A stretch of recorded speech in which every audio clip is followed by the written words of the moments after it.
cheat, or they won't respond to the person. They'll do something, right? Yes, and speaking of cheating, they tend to have a history of going back to an ex because the ex feels safer because it's not as vulnerable over there. All right, I can maintain more emotional control. It's familiar, so it's easier. So I've seen plenty of situations where, again, the connection was so overwhelming, so they ran back to their ex. No one, they're not for the ex is not for them when they're not for their ex, but again, it just feels safer there.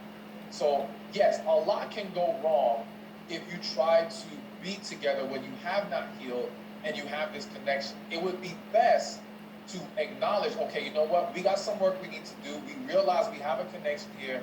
Let's work on ourselves in the meantime before we take that next step. Can you heal while having sex with one or multiple partners for fun on the side? I'm not going to say it's impossible, but again, highly unlikely. Sex is such a distracting thing, and we have to understand that so much can come from our sexual interactions.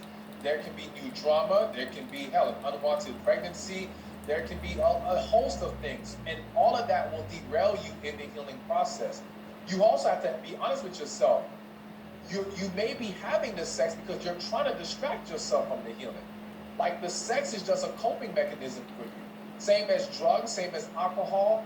People turn to these things because they don't want to deal with their reality in life. So you got to be honest. Are you trying to just bury your head in sexual interactions, or is it just, if it's having a natural flow of life, okay, then there's a greater chance that you can survive this. But you got to be really careful. I would suggest cutting that off if you're trying to heal. You know, again, I don't want to say it's impossible, but you're going to make it extremely difficult and highly unlikely. For sure.